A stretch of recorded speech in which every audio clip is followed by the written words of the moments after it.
sommes à la rotonde de Stalingrad et nous sommes là pour protester contre l'emprisonnement de Salah Hamouri et pour que le gouvernement français se décarcasse un petit peu, car c'est quand même un ressortissant français. Salah Hamouri, c'est un franco-palestinien qui est avocat, qui aurait pu tranquillement vivre en France avec sa femme française, avec son enfant français, et qui a choisi, parce qu'il a connu la prison arbitraire 7 ans.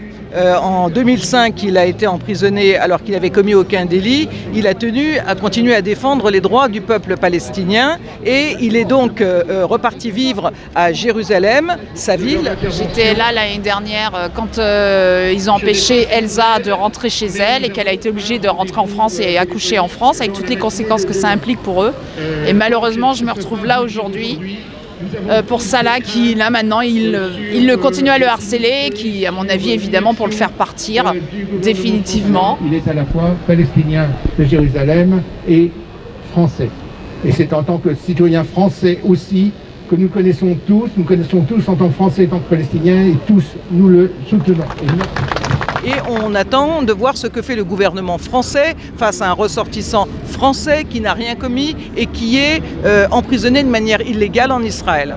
Puisqu'il a la double nationalité, c'est pour qu'il s'en aille en France, parce qu'ils ne veulent pas de voix, et notamment de personnes qui peuvent représenter le peuple palestinien, qui parce qu'ils ont fait des études auront une voix qui porte. Demain, il est fort probable que le tribunal confirme l'ordre de mise en détention administrative de Salah pour une durée initiale de 6 mois.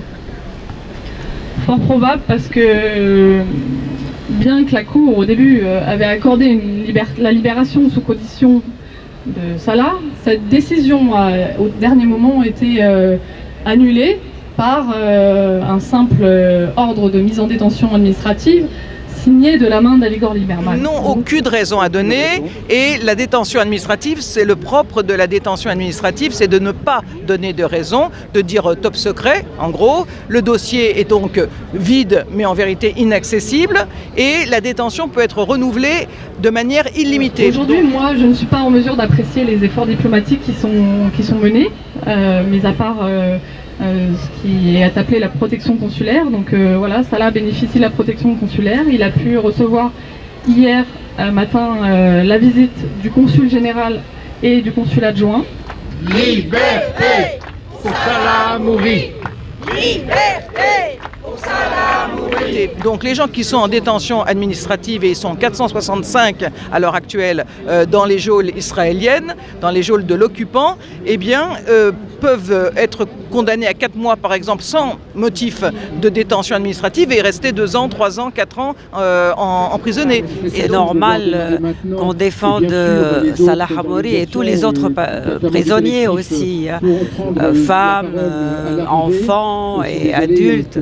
Donc c'est normal quand même, c'est abusif, c'est contre le droit, il n'y a pas de justice. C'est un véritable déni de justice, puisque les prisonniers et les prisonnières sont incarcérés sans charge, sans jugement.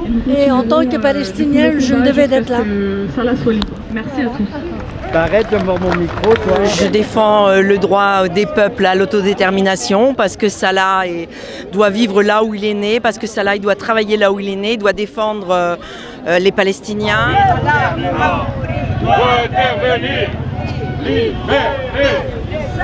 Hamouri, le gouvernement doit intervenir, libérer Salah Hamouri. Ce qui est totalement inadmissible, c'est le président français et le gouvernement français qui restent silencieux sur cette situation, alors qu'il s'agit d'un ressortissant français qui a le droit à la même aide et aux mêmes interventions que les autres. On demande au gouvernement français alors qu'il est très copain avec Israël, qu'on dit cher Bibi à Netanyahou, qu'on lui déroule le tapis rouge en France, on peut quand même lui dire de quel droit tu emprisonnes un ressortissant français de manière illégale sans motif. Alors tu le libères s'il te plaît et un peu plus vite que ça. Parce que je pense que l'arbitraire des États est une chose contre laquelle on doit tous se mobiliser où que ce soit. Elle est prisonnière politique, elle a été arrêtée par les forces d'occupation en territoire occupé.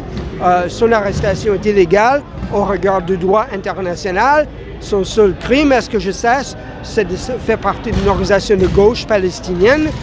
Donc Israël n'a pas arrêté les Palestiniens chez eux. C'est un Palestinien qui est sur sa terre et pour des raisons que je ne connais pas, eh bien, il est emprisonné. Ça fait 2 fois qu'il est emprisonné. La première fois, il était emprisonné pendant 7 ans. C'est vraiment, je dirais, tout le contraire des droits de l'homme. Demain, il y a une audience en Israël qui doit décider si Salah reste en détention administrative pour 6 mois ou si il est libéré. Et en tout cas, on continuera la mobilisation si ce n'est pas le cas. Moi, je ne connais pas votre canal. Attends.